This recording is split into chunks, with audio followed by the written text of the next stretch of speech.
आप घर बैठ के या ऑफिस में काम करते हुए भी एक्सेल के थ्रू सेकंड सैलरी अर्न कर सकते हो। बिकॉज मुझे पता है कि 9 to 5 जॉब करके सिर्फ आप घर के खर्चे पूरे कर सकते हो, अपने सपने नहीं। और अगर आप स्टूडेंट हो तो आप कब तक घर से पॉकेट मनी मांगते रहोगे। इसलिए आज मैं एक्सेल में रियल क्लाइंट का प्रोजेक्ट करके बताऊंगा, ताकि आपको आइडिया हो जाए कि काम किस तरीके से करते हैं। क्लाइंट को सेटिस्फाई करना ही रियल गेम है। इसीलिए वीडियो को बिना स्किप किए एंड तक देखो, ताकि आप भी मेरी तरह फ्रीलांस करके अर्निंग स्टार्ट कर सको। ये देखो, ये हमारा रिपीटर क्लाइंट है और ये इसने हमें सेकंड प्रोजेक्ट दिया है। बिकॉज जो फर्स्ट प्रोजेक्ट था वो काफी डिफिकल्ट था, लेकिन मैंने उसे काफी सिंपल एंड 100% एक्यूरेसी के साथ डिलीवर्ड किया था। और साथ ही साथ मैंने एक एडिशनल चार्ट भी बना के दिया था, ताकि क्लाइंट वो देखकर खुश हो जाए। जैसे कि मैंने कहा था कि क्लाइंट को सेटिस्फाई करना ही रियल गेम होता है। चलो देखते हैं कि हमें प्रोजेक्ट क्या मिला है।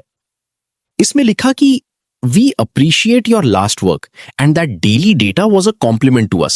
Thank you for that. One more work is there as we discussed on call.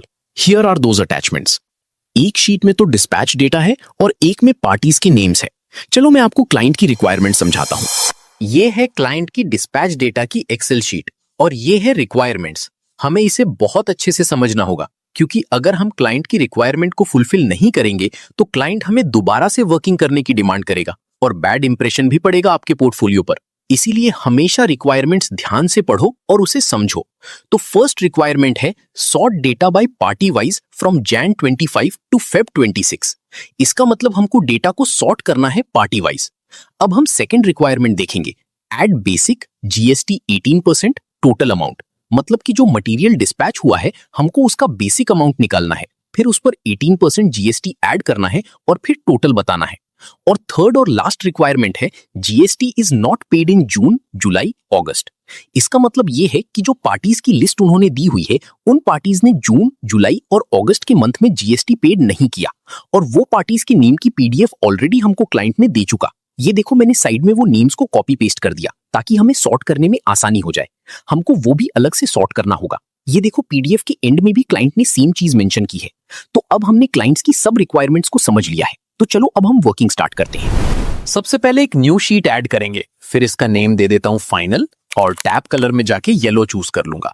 फिर ये दोनों सेल को सिलेक्ट करके मर्ज एंड सेंटर कर देंगे। यहां मैं SR नंबर ले लूंगा, सेम उसके आगे मंथ, फिर हम क्वांटिटी इन नोज लेंगे। नीचे मैं लिख देता हूं 80 mm और 100 mm, बिकॉज सिर्फ दो कैटेगरी है। सेम ऐसे ही मैं क्वांटिटी इन ब्रास और नाइस भी 80 एंड 100 mm। उसके आगे मैं लिखूंगा रेट,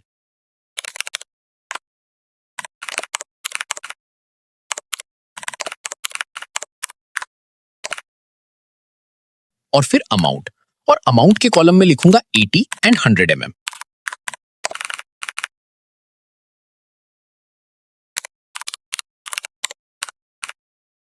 फिर बेसिक, फिर GST 18%, फिर टोटल अमाउंट।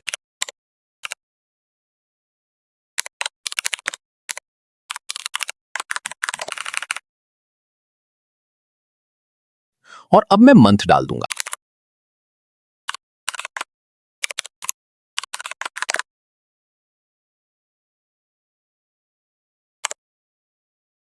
फिर यहां एक टेबल बना के सीरियल नंबर भी डाल दूंगा।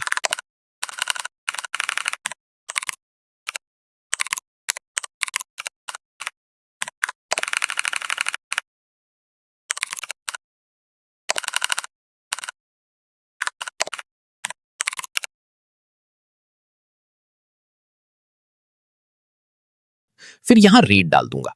क्लाइंट ने बताया था कि 80 mm का रेट 5000 और 100 mm का 5300 पर ब्रास। और यहां हमारे पास क्वांटिटी नोज में है, उसको कन्वर्ट करने के लिए मैं equal to quantity divided by 360 कर दूंगा। ऐसे ही 100 mm को भी। और अमाउंट के कॉलम में मैं 80 mm में लिखूंगा equal to quantity in brass into rate. तो यहां पर 80 mm का रेट आ जाएगा। ऐसे ही 100 mm को भी कर दूंगा। फिर बेसिक में इन दोनों की टोटल ले लूंगा और यहां पर GST के लिए फॉर्मूला डालूंगा, जो कि है इक्वल टू बेसिक इंटू 18%। और टोटल में बेसिक और GST ऐड कर लूंगा। एंड अब ये सबको नीचे तक ड्रैग कर दूंगा ताकि सेम फॉर्मूलाज हर सेल में सेट हो जाए। बस, अब मैं एक ऑटोमेटेड शीट रेडी कर दिया है। जैसे ही मैं क्वांटिटी इन नोज डालूंगा, हर चीज अपने आप कैलकुलेट होकर आ जाएगी। ऐसे ही लास्ट कॉलम में इन सबकी टोटल ले लूंगा और टोटल का इजीएस्ट फॉर्मूला है ऑल्ट के साथ प्रेस करो इक्वल्स टू। इसको भी एंड तक कॉपी पेस्ट कर दूंगा। एंड या ऑल सेट है। देखो ये टेबल बनाने के ही पैसे क्लाइंट हमें दे रहा है, बिकॉज ये हमारी क्रिएटिविटी है। हम क्लाइंट को एकदम सिंपल और क्रिस्टल क्लियर वे में सबमिट कर रहे हैं। उसको बिना समझाए ही सब समझ आ जाएगा। यही एक अच्छे फ्रीलांसर की पहचान है। तो अब हम आगे बढ़ते हैं। डिस्पैच डेटा में आ जाऊंगा और फिर इन सबको सिलेक्ट करके फिल्टर लगाऊंगा। उसका शॉर्टकट है Ctrl+Shift+L। अब जो साइट मैंने साइड में लिखा हूं, क्लाइंट को सिर्फ इन्हीं साइट का डेटा चाहिए। तो साइट नेम जाकर ये सभी साइट पर टिक कर लूंगा। Badnera, Rajapeth, camp area, Amravati camp, Rukmini Nagar, Sai Nagar and so on. अब मैं बस डेट के ऊपर सॉर्ट करूंगा, मंथ वाइज पर जनवरी, एंड फिर मैं टाइपर को 80 mm पर सॉर्ट कर लूंगा। अब हमें टोटल 80 mm की क्वांटिटी मिल जाएगी। अब मैं ये टोटल क्वांटिटी को यहां आकर लिख लूंगा। ऐसे ही मैं 100 को फिल्टर करके लिख लूंगा और फिर इसी तरह फेब के मंथ और फिर मार्च एंड सो ऑन। एंड ये लास्ट फेब। फाइनली वीडियो काफी बड़ी हो जाएगी, इसलिए मैं पॉज कर दिया था।